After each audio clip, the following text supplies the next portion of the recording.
யாரோ மனதிலே ஏனோ கனவிலே. என் பேர பிள்ளைக்கு நான் தான் பேர் வைப்பேன். என் பேரனோட பேரு கண்ணாயிரம் தான். அதெல்லாம் முடியாது. என் புருஷனோட பேரு அழகு சுந்தரம். அழகா இருக்கும். என் பேரனுக்கு அந்த பேர் தான் பொருத்தமாவும் இருக்கும். ஏங்க என்னங்க ரெண்டு பேரும் மாறி மாறி சண்டை போட்டுட்டே இருக்காங்க. நீங்களும் பாத்துட்டே இருக்கீங்க. நீ தானே ஆரம்பிச்சு விட்ட, முடிஞ்சா நீ நிறுத்து. அத்தை, அம்மா, ரெண்டு பேரும் கொஞ்சம் நிறுத்துறீங்களா? பேரெல்லாம் அப்புறமா வச்சுக்கலாம். ஹேய் குட்டி பையா. அக்கா நல்லா இருக்கல்ல? நல்லா இருக்கேன் கீர்த்தி. அப்புறம் கோர்ட்ல இருந்து அண்ணன் கால் பண்ணா. கேஸ் நம்ம பக்கமா தான் வந்திருக்கான். எல்லாரும் ஹாப்பி. என்ன இவ்ளோ பெரிய விஷயம் சொல்லியிருக்கேன், சந்தோஷப்படாம இப்படி ஆளாளுக்கு முறைச்சிட்டு இருக்கீங்க? அம்மா என்னாச்சு? அத்தை உங்களுக்கு என்னாச்சு? அட வாமா கீர்த்தி, நீ ஒரு நியாயத்தை சொல்லு. பேரனுக்கு ஒரு அழகான பேரை யோசிச்சு நான் சொல்லியிருக்கேன். ஆனா உங்க அம்மா வேணும்னே என்கிட்ட பிரச்சனை பண்றாங்க. அம்மா எதுக்கு பிரச்சனை பண்ற? அத்தையும் பேர் வச்சுட்டு போட்டோம். அத்தை பேர் என்ன? என் புருஷனோட பேரு கண்ணாயிரம். அழகா இருக்குல்ல? நீயே சொல்லு கீர்த்திமா. கண்ணாயிரம் மூக்காயிரம்னு குழந்தைக்கு பேர் வச்சா நல்லாவா இருக்கும்? அதான் உன் அப்பாவோட பேரு அழகு சுந்தரம்னு வச்சா அழகா இருக்கும்னு சொன்னேன். ஆனா இந்த அம்மா வைக்க முடியாதுன்னு சொல்லுது. இப்ப சொல்லு, அழகு சுந்தரமா கண்ணாயிரமா? இவ்வளவுதான் உங்க பிரச்சனையா? உங்க பிரச்சனைக்கு நான் சொல்யூஷன் சொல்றேன். நீ எடுத்து சொல்ல போற? சொல்லு சொல்லு, அதையும் கேட்போம். அப்பா பேர்ல இருந்து அழகுங்கிறதையும் கண்ணாயிரங்கிற பேர்ல இருந்து கண்ணுங்கிறதையும் சேர்த்து அழகு கண்ணுன்னு வச்சிருவோம். அழகு கண்ணா அது எப்படி கூப்பிட முடியும்? அதெல்லாம் நல்லா இருக்காது. ஐயோ பாட்டி, ரெண்டு பேரும் முதல்ல சண்டை போடாம இருக்கீங்களா? என் தம்பிக்கு நீங்க யார பேர் வைக்க வேண்டாம், நான் தான் பேர் வைப்பேன். என்ன நீயா? ஏய் அவங்களாவது அவங்க வயசுக்கு ஏத்த மாதிரி ஒரு பேர் சொன்னாங்க. நீ Shinchan, Chhota Bheem, Jackie Chan என்னத்தையாவது சொல்லிராத. அம்மா அதெல்லாம் இல்ல, தம்பிக்கு நான் அழகான பேர் ஒன்னு யோசிச்சேன். ராக்ஸ்டார், நீங்க என்ன பேர் சொல்றீங்களோ அதையே தம்பிக்கு வச்சிடலாம். ஏங்க நீங்க பாட்டுக்கு அப்படி சொல்லாதீங்க. அப்புறம் அவ உண்மையாவே ஏதாவது வாய்க்கு வந்த பேர் சொல்லிட போறா. வெக்கலேனா அடம் பிடிப்பா. அடி இருடி, அவ என்ன சொல்றான்னு கேப்போம். ஏன் பிரியா, அப்போ என் பேரனுக்கு நான் சொன்ன பேரை வைக்க மாட்டேன். ஏண்டா என் பேரனுக்கு பேர் வைக்கிற உரிமை கூட எனக்கு இல்லையா? மா இதெல்லாம் அந்த காலத்து பேரு. உங்களுக்கு எப்படி தோணுதோ அவனை அப்படி கூப்பிட்டுக்கோங்க. ஸ்கூல்ல கூப்பிடும் போது கண்ணாயிரம் அழகு சுந்தரம்னு சொன்னா நல்லாவா இருக்கும்? ஏன் ஏன் ஏன் இந்த பேருக்குலாம் என்ன குறைச்சல்? அந்த காலத்துலலாம் இப்படிதான் பேர் வைப்பாங்க. அது அந்த காலம். இந்த காலத்துக்கு ஏத்த மாதிரி தானே பேர் வைக்க முடியும். சரி ராக்ஸ்டார், நீங்க பேர் சொல்லுங்க. என் தம்பி பேரு யூனியன். என் தம்பி பேர் அழகா இருக்கா? என் ராக்ஸ்டார் வைக்கிற பேராச்சே நல்ல இளம போகுமா? சூப்பரா இருக்கு. ஆதி உங்களுக்கு பிடிச்சிருக்கா? எங்களுக்கும் ரொம்ப பிடிச்சிருக்குடா தங்கம். யூனியன் அழகான பேரு. ஆமாடி லட்சு, பேர் ரொம்ப அழகா இருக்கு. ஆமா குட்டி, இந்த பேரை நீங்க எப்படி யோசிச்சீங்க? அம்மா அப்பாவும் ஒரு தடவை பேசிட்டு இருந்தாங்க, அப்ப கேட்டேன். அக்கா அப்ப முன்னாடியே பேரெல்லாம் யோசிச்சு வச்சிட்டியா? இல்லடி, ஒரு தடவை யதார்த்தமா பேசிட்டு இருந்தோம், அப்ப கேட்டுப்பா போல. இதுதான் வைக்கணும்னு முடிவெல்லாம் பண்ணல. ஆனா லட்சு சொன்ன பேரே அழகா தான் இருக்கு. இனி என்ன வச்சிரலாம்?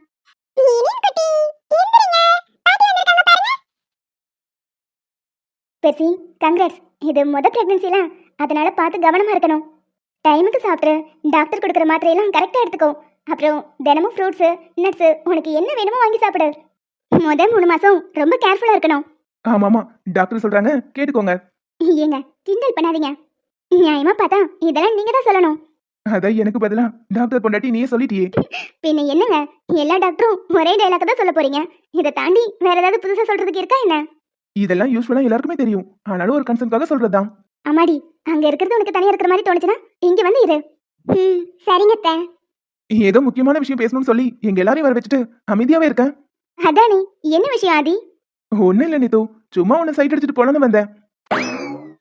டேய் டேய் டேய், இப்ப அவன் அண்ணிடா. இப்போ என் அண்ணியா இருந்தா என்ன, இதுக்கு முன்னாடி என் எக்ஸ் தானே. என்ன நீத்தோ? டேய் சும்மா அவரை வெறுப்பேத்தாம என்ன விஷயம்னு சொல்லு. அது அது வந்து பெர்சி, நீயே சொல்லு. ஏங்க நான் எப்படி கேக்குறது, நீங்களே கேளுங்க. ஏண்டி, எனக்கு கேக்குறதுக்கு தயக்கமா இருக்குன்னு சொல்லி தான் உன்னை கூட்டிட்டு வந்தேன். நீயே கேள. அப்ப எனக்கு மட்டும் தயக்கமா இருக்காதா? சரி பரவாயில்ல, நானே கேக்குறேன். அட புருஷனும் பொண்டாட்டி சஸ்பென்ஸ் வைக்காம சீக்கிரம் கேளுங்க.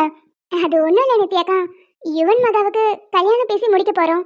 அந்த கல்யாணம் இங்க வச்சு நடத்தாம நம்ம அர்ஜுன் மாமா இருக்கார்ல, அவங்க ஊர்ல வச்சு நடத்தினா நல்லா இருக்கும்னு தோணுது. இந்த குடும்பத்துல ஏதோ கண்டுபட்ட மாதிரி ஏகப்பட்ட பிரச்சனை நடந்து முடிஞ்சிருக்கு. இப்ப எல்லாரும் ஒண்ணா இருக்கிறதுக்கு ஒரு வாய்ப்பு கிடைச்சிருக்கு. அதான் ஒரு 10 நாள் அங்க போய் தங்கி அதுக்கப்புறம் கல்யாணத்தை முடிச்சிட்டு கொஞ்ச நாள் இருந்துட்டு அப்புறம் வரலாமே.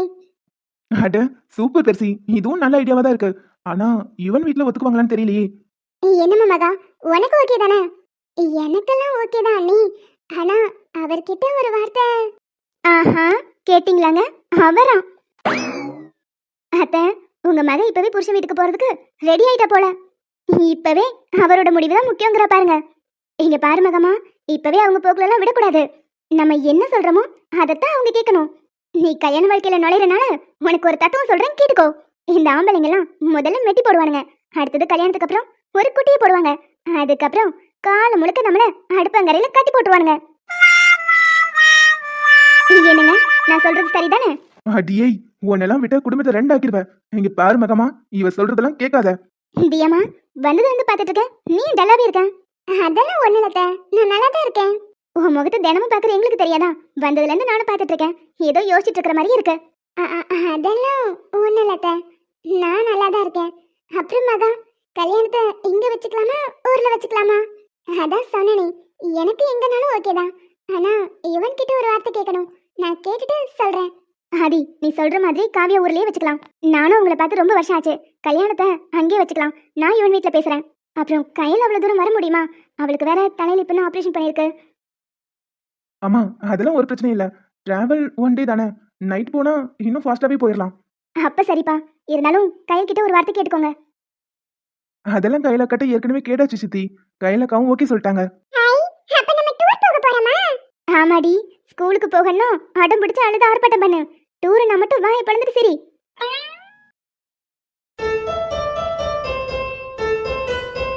என்னை இந்த கேஸ்ல இருந்து தப்பிக்க வச்சதுக்கு ரொம்ப தேங்க்ஸ். ஆனா எனக்கு ஒரு சின்ன டவுட், கோர்ட்ல என்னோட பேரை யூஸ் பண்ணாம நீங்க எப்படி இதெல்லாம் பண்ணீங்க? எல்லாம் உங்க தங்கச்சியை மிரட்டிதான். மிரட்டியா? அதுக்கெல்லாம் என் தங்கச்சி பயப்படுற ஆள் இல்லையே. உங்க அம்மாவையும் உங்களையும் கொன்றுவோன்னு மிரட்டணும். அதனால பயந்துட்டு உண்மை எல்லாத்தையும் அவங்களே அவங்க வாயால சொல்லிட்டாங்க. இதுல உங்க பேரையும் இன்வால்வ் பண்ணல. நேர்மையா வாதாட வேண்டிய நீங்களே இப்படி பண்ணது தப்பு இல்ல? 4 பேருக்கு நல்லதுன்னா எதுவும் தப்பு இல்ல. ஒருவேளை நான் மட்டும் இப்படி பண்ணலைன்னா திரும்பவும் உங்க தங்கச்சியால அந்த குடும்பத்துக்கு பிரச்சனை வந்திருக்கும். இப்ப யாரும் ஜெயிலுக்குள்ள போயிருக்க மாட்டாங்க. இதுல அந்த லாயர் செல்வா வேற உங்க தங்கச்சிக்கு ரொம்ப சப்போர்ட்டா இருந்தாரு. அவர் மட்டும் இன்னும் கொஞ்சம் ஸ்ட்ராங்கா ஏதாவது பாயிண்ட் சொல்லியிருந்தாருன்னா இந்த கேஸ் இன்னும் இழுத்துட்டு இருந்திருக்கும். ஏதோ உங்க தங்கச்சி உண்மையை ஒத்துக்கிட்டனால மட்டும்தான் இந்த கேஸ் உடனடியா முடிக்க முடிஞ்சது. எப்படியோ அந்த குடும்பம் இதுக்கப்புறம் நல்லபடியா இருந்தா அதுவே எனக்கு போதும். அதெல்லாம் இருக்கட்டும். இதுக்கப்புறம் நீங்களும் அந்த குடும்பத்தை சுத்தி சுத்தி வரதை நிப்பாட்டிட்டு உங்க வேலையை பாருங்க. அந்த குடும்பத்துல உள்ளவங்க வேணா உங்களுக்கு கண்மூடித்தனமா நம்பலாம். ஆனா எனக்கு உங்க மேல நம்பிக்கை இல்ல. ஒருத்தரை பார்த்தாலே அவங்க எப்படிப்பட்டவங்கன்னு ஈஸியா தெரிஞ்சுப்பேன். அந்த குடும்பத்துக்காகவும் அவர் மேல உள்ள மரியாதையில மட்டும் இந்த விஷயத்த நீங்க செய்யல. உங்களுக்கும் கிருஷ்ணா மேல ஒரு விருப்பம் ஏற்பட்டிருக்கு. ஒய்ஃப் மேல ஒருத்தர் இந்த அளவுக்கு அன்பா இருக்காரேன்னு அவர் மேல எனக்கு ஆசை வந்தது என்னமோ உண்மைதான். ஆனா அந்த ஆசையை விட அவர் மேல எனக்கு மரியாதை ஜாஸ்தி. அதுவும் இல்லாம அந்த குழந்தைக்காக தான் நான் எல்லா உண்மையும் வெளிக்கொண்டு வரதுக்கு உதவியா இருந்தேன். இப்போ என் மனசுல அந்த மாதிரி எந்த எண்ணமும் இல்ல. நிஜமாவே அவர் மேல உங்களுக்கு எந்த எண்ணமும் இல்லதானே? இல்ல ஹரிஷ், நான் தான் சொல்றேன்ல, அந்த மாதிரி எந்த எண்ணமும் இல்ல. நீங்க ஷுவரா தானே சொல்றீங்க? உங்க மனசுல அந்த மாதிரி எந்த எண்ணமும் இல்லல்ல? இல்லங்க, ஏன் திரும்ப திரும்ப அதே கேக்குறீங்க? ஒண்ணும் இல்ல, சும்மாதான். அப்போ ஓகே.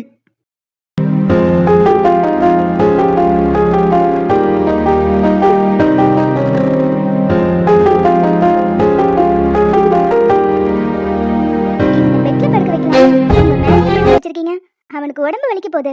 நான் இப்ப கொஞ்சமா அசைஞ்சேன்னு வை, உடனே எந்திரிச்சு வீர்னு அழுக ஆரம்பிச்சிருவான். என்ன? அவன் பிறந்ததுல இருந்து என் மேலேயே படுத்து தூங்கி பழகிட்டானா, அதனால மாத்திக்கிறது கொஞ்சம் கஷ்டம். அப்புறம் நீங்க எப்படி தூங்குவீங்க? இப்படியே தான்.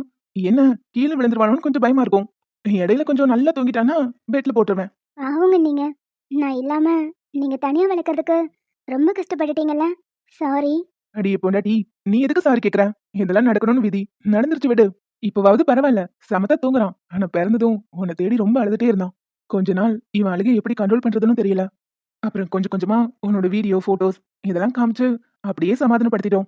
அழுகும் போதெல்லாம் நீ இருக்கிற வீடியோ உன்னோட போட்டோஸ் ஏதாவது அவனுக்கு லேப்டாப்ல போட்டு விட்டுருவேன். அதை பார்த்துட்டு கொஞ்ச நேரம் சிரிச்சிட்டு இருப்பான். அப்புறம் திரும்பவும் அழுக ஆரம்பிச்சிருவான். சே, பாவம் இல்ல. ஒரு வருஷமா என்ன பிரிஞ்சு ரொம்பவே தவிச்சு போயிட்டான். அவன் மட்டும் இல்லடி, நானும் தான். ஆஹா, அப்புறம் என்னடி ஆஹா அப்புறம்ங்கிற? நானும் தான் உன்னை பிரிஞ்சு ரொம்பவே தவிச்சு போயிட்டேன். மேடம் திரும்ப வந்ததுல இருந்து இன்னும் என்ன கவனிக்கவே இல்லையே. கவனிச்சுட்டா போச்சு. ஏய், என்னடி கவனிக்கிறேன்னு சொல்லிட்டு பார்த்துட்டே இருக்கேன். நீங்க தானே கவனிக்க சொன்னீங்க, அதான் கவனிச்சிட்டு இருக்கேன். ஓ, இதுக்கு பேர் தான் கவனிக்கிறதா? ஆமா, இன்னும் கொஞ்ச நேரம் வேணா கவனிக்கட்டுமா? அடியே, ஏங்க, கேட்க மறந்துட்டேன். காலேஜ்லாம் எப்படி போகுது? காலேஜ் எப்படி போகும்? அது ஒரே இடத்துல தான் இருக்கும். காலேஜுக்கு நம்ம தான் போகணும். ஐய, காமெடியா கேவலமா இருக்கு. சொல்லுங்கங்க, காலேஜ் இப்ப எப்படி போகுது?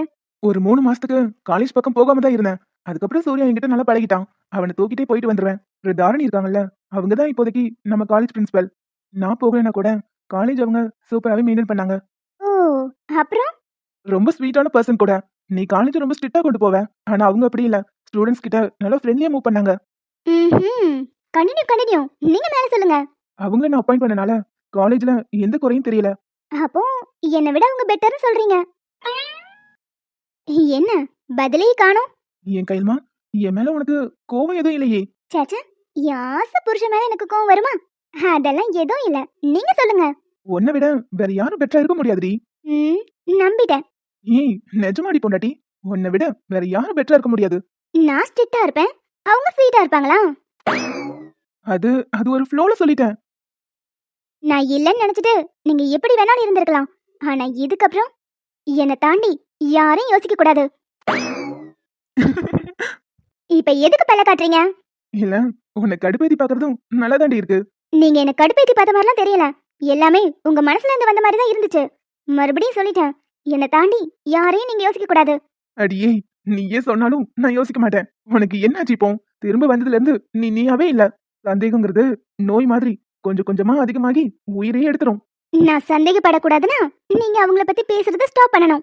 ஏய், சரிடி, இதுக்கப்புறம் பேச மாட்டேன். ஏதோ ஒரு ஃப்ளோல வந்துருச்சு விடு. ம் கோவத்துல கூட அழகா தாண்டி இருக்க பொண்டாட்டி.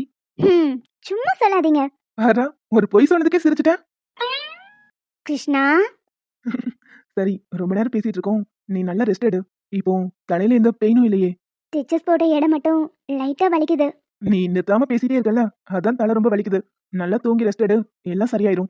ம் சரி கிருஷ்ணா. அப்புறம் இன்னும் 2 நாள்ல நம்ம எல்லாரும் ஊருக்கு கிளம்புறோம். ம் ஆதி என்கிட்ட சொல்லிட்டு தான் போனா. உங்க சித்தி கிட்ட நீங்க பேசி பார்க்கலாம்ல.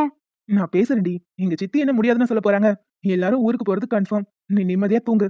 அப்புறம் கிருஷ்ணா, உங்க கையில படுத்து தூங்கி ரொம்ப நாள் ஆச்சு. படுத்துக்கவா? என்னடி கேள்வி இது? இது உனக்கான இடம். என்ன மேடம், இன்னைக்கு ரொம்ப டல்லா இருக்கீங்க. அதெல்லாம் ஒண்ணு இல்லையே, நான் எப்பவும் போலதான் இருக்கேன். எனக்கு என்னமோ உன் உதடு பொய் சொல்லுதோன்னு தோணுது. அதான் ஒண்ணு இல்லைன்னு சொல்றேன்ல. மார்னிங் அம்மா சொல்லும் போதே நான் கவனிச்சுட்டு தான் இருந்தேன். ஆனா அங்க வச்சு எல்லாரும் முன்னாடியும் கேட்க வேண்டாமேன்னு விட்டுட்டேன். என்னாச்சுமா? எதுவா இருந்தாலும் சொல்லு. நீங்க திரும்ப திரும்ப என்கிட்ட கேக்குறதுனால மட்டும் இல்லாத ஒரு விஷயத்த இருக்குன்னு சொல்லவா முடியும்? எதுவுமே இல்லைங்க. ஏய், நடிக்காதடி. உன் கண்ணை பார்த்தே எல்லாத்தையும் அப்படியே சொல்லிடுவேன். ஆ, அப்படியா? ஏங்க சொல்லுங்க பாப்போம்.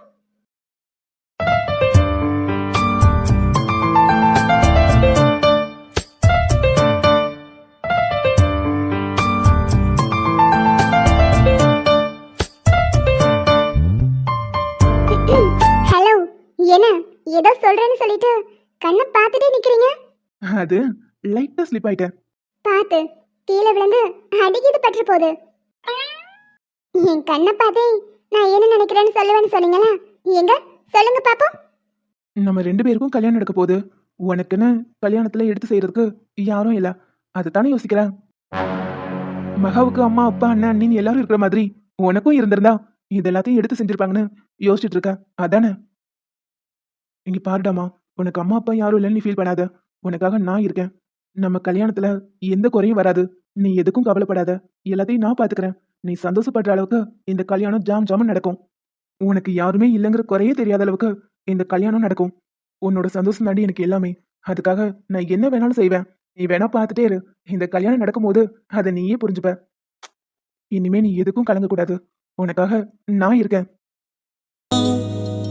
அடி நீதான் என் சந்தோஷம், பூவெல்லாம் உன் வாசம், நீ பேசும் பேச்செல்லாம் நான் கேட்கும் சங்கீதம், உன் புன்னகை நான் சேமிக்கின்ற செல்வமடி, நீ இல்லை என்றால் நானும் இங்கே ஏழையடி.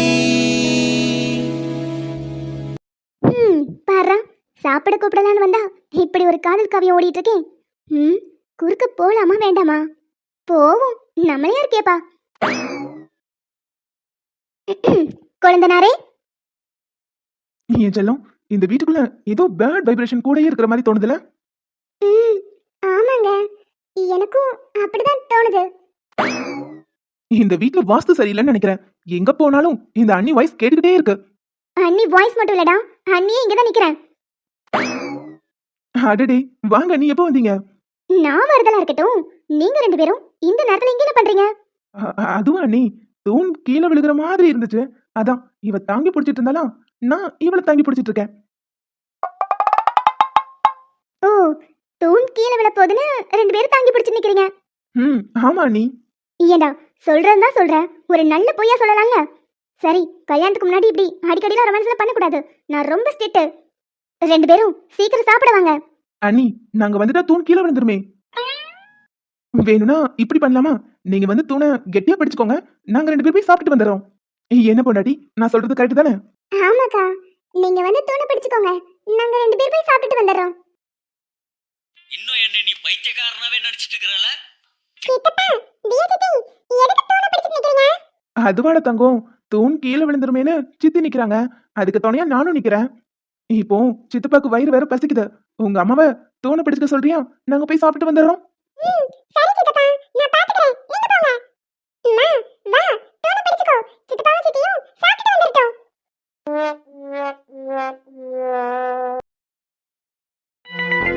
அச்சச்சோ, என்ன பண்ணீங்க? நீங்க போய் என் காலை பிடிச்சிட்டு கை எடுங்க. தம்பி, இதுல என்னையா இருக்கு? நீ குழந்தையா இருக்கும் போது ஓடி ஆடி விளையாடிட்டு நைட்டு ஃபுல்லா கால் வலிக்குதுன்னு சொல்லும் போதெல்லாம் நான் தான் கால் அமுக்கி விடுவேன். ஆனா இப்ப நான் வளர்ந்துட்டேனே. வளர்ந்துட்டா மட்டும் என்ன தம்பி, பெத்தவங்களுக்கு எப்பவுமே பிள்ளைங்க குழந்தைங்க தான். இருந்தாலும் எனக்கு சங்கடமா இருக்குப்பா.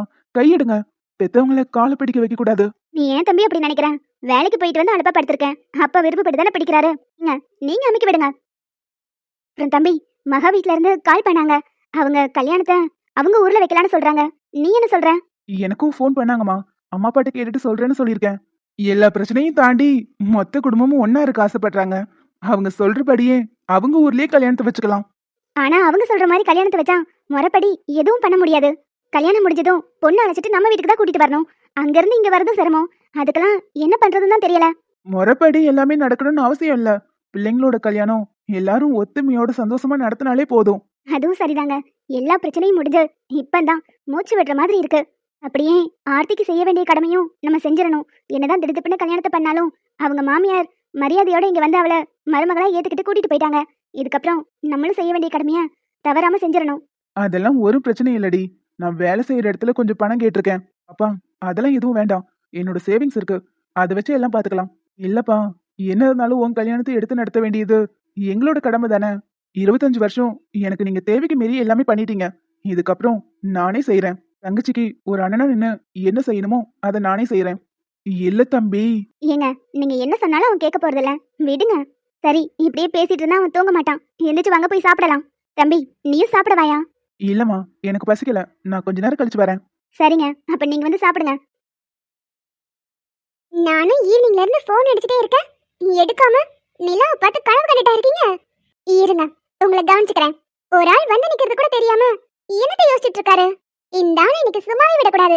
இருடி வரேன். இன்னைக்கு நான் பண்ற வேலையில லைஃப் லாங் நீ போன் எடுக்காம இருக்க கூடாது. ஏய் மகா, இங்க என்ன பண்ற? யோ, ஒரு மனுஷன் ஈவினிங் இருந்து கால் பண்ணிட்டே இருக்கேன், போன் எடுக்கறியா? ஏண்டி, போன் அடிச்சுட்டு இம்சை பண்றேங்கிறதுக்காக தான் போனை சுவிட்ச் ஆஃப் பண்ணி வச்சுட்டு நான் பாட்டுக்கு படுத்து கனவு கண்டுட்டு இருக்கேன். இப்படி கனவுலயும் வந்து தொந்தரவு பண்ண எப்படி? எது கனவா? யோ, கனவு இல்லாம இது என்ன நிஜமா? அப்படியே நீ வந்திருந்தாலும் எங்க அம்மா அப்பா வா மருமகளேன்னு உன்னை அனுப்பி வச்சிருக்க போறாங்க. யோ, நீ சொன்னாலும் சொல்லாட்டியும் உங்க அம்மா அப்பா வா மருமகளே அப்படின்னு சொல்லி இவன் உள்ள இருக்கான்னு அனுப்பி வச்சாங்க. என்னால இது நம்ப முடியலப்பா. எனக்கு என்னமோ இது கனவு மாதிரி தான் தோணுது. இப்ப என்ன, இது கனவு இல்ல நிஜம்னு உனக்கு நிரூபிக்கணும், அவ்வளவுதானே? இப்ப பாரு. ஏய் விடுடி, நான் சும்மா சொன்ன விடு. இப்ப வருது, இது கனவு இல்ல நிஜம்னு நம்புறீங்களா? நம்புறேன். சரி, எதுக்கு இந்த நேரத்துல இங்க வந்த? ஏங்க, ஈவினிங் இருந்து உங்களுக்கு போன் அடிச்சிட்டே இருக்கேன், எடுக்காம என்ன பண்றீங்க? உண்மையாவே நான் உங்களை ரொம்ப தொந்தரவு பண்றேனா என்ன? லூசு, அப்படிலாம் எதுவும் இல்ல. அது சும்மா உன்னை கலாய்க்கிறதுக்காக சொன்னேன். அம்மா அப்பா கிட்ட உட்காந்து பேசிட்டு இருந்தேன், அதான் போன் கவனிக்கல. அவ்வளவுதானா? நான் கூட என்னமோ ஏதோ பயந்தே போயிட்டேன். ஏண்டி, ஒரு 2 மணி நேரம் போன் எடுக்காம இருந்ததுக்கா? ஆமாங்க, கல்யாணம் வேற நடக்க போகுது. நீங்க திடீர்னு என்ன அவாய்ட் பண்றீங்களோன்னு ஒரு சின்ன டவுட் வந்துருச்சு. அப்படியே அவாய்ட் பண்ணிட்டாலும் அதான் வீடு வரைக்கும் தேடி வந்துட்டியே. சரி, எதுக்கு கால் பண்ண? அதுவா, கல்யாணத்தை எங்க ஊர்ல வச்சுக்கலான்னு எல்லாரும் பேசிட்டு இருந்தாங்க. அதான் உங்ககிட்ட ஒரு வார்த்தை கேட்கலான்னு தோணுச்சு. ஓ அதுவா, அதை பத்தி இப்பதான் பேசிட்டு இருந்தோம். உங்க அம்மா ஆல்ரெடி வீட்டுக்கு கால் பண்ணி பேசிட்டாங்க. எங்களுக்கும் ஓகே தான். அதை கேட்கறதுக்காக தான் வந்தேன். சரி, நான் கிளம்புறேன். இதை கேட்கறதுக்காகவா இவ்வளவு தூரம் வந்த? ஆமா. மேடம், இதுக்காக மட்டும் வந்த மாதிரி தெரியலையே. இல்ல, கல்யாணத்தை எங்க ஊர்ல வச்சுக்கலாம். அதுக்கப்புறம் நடக்க போறத எங்க வச்சுக்கலாம். அதுக்கப்புறம் நடக்க போறதா? என்ன நடக்கும்? அருவிக்கு அழைச்சிட்டு வருவாங்களே, அதை சொல்றியா? அத பத்தி இப்பதாண்டி பேசிட்டு இருந்தோம். அதெல்லாம் ஒரு பிரச்சனை இல்ல, பாத்துக்கலாம். மக்கு, அது இல்லையா? அதுக்கப்புறம் என்ன நடக்கும்? உங்களுக்கு தெரியாது? தெரியலடி, என்னன்னு சொல்லு. தானே வண்ண நிலவே நிலவே வானோடு நீலம் போலே இழைந்து கொண்டது இந்த உறவே. உறங்காத நேரம் கூட உந்தன் கனவே கனவே உனோடு உயிரை போலே உறைந்து போனதுதான் உறவே. ஹலோ, பதில் சொல்லுங்க. எங்க வச்சுக்கலாம்? நீ சம்மதிச்சா இப்பவே இங்கே கூட வச்சுக்கலாம். நீ சம்மதன் மட்டும் சொல்லு. ஐயோ, வர வர நீ கொஞ்சம் பேட் பாயா மாறிட்டு வர. நான் கோடு போட்டா நீ ரோடே போடுற. ஏண்டி, இதுக்கப்புறமா கண்ட்ரோலா இருக்கிறதுக்கு நான் என்ன புத்தரா? ஆக்கு பொறுத்தவனுக்கு ஆற பொறுக்காதான். அந்த மாதிரி கதையா இருக்கு. கொஞ்ச நாள் வெயிட் பண்ணு, தாலி கட்டிட்டு அப்புறம் பாத்துக்கலாம். மகமா, இத நீயா பேசுற? ஏண்டி, எப்போன்னு கேட்டுட்டே இருப்ப. இன்னைக்கு என்னடானா கல்யாணத்துக்கு அப்புறம்ங்கற? அதெல்லாம் நீ எதுவும் பண்ண மாட்டேங்கிற நம்பிக்கை இல்ல. அப்ப இப்போ நீ கொஞ்சம் பேட் பாய். உன்கிட்ட கொஞ்சம் உஷாரா தான் இருக்கணும். ஓ, பேட் பாயா? பேட் பாய் என்ன செய்வான்னு காட்டவா? லூசு, யூ கடிக்காத கொன்றுவேன். மறக்காது ஒன்றாகும் மறிக்காது என் தேகம் உனக்காக உயிர் வாழ்வேன் வாயன் வாழ்வே. மலர்களே மலர்களே இது என்ன கனவா? மலைகளே மலைகளே இது என்ன நினைவா?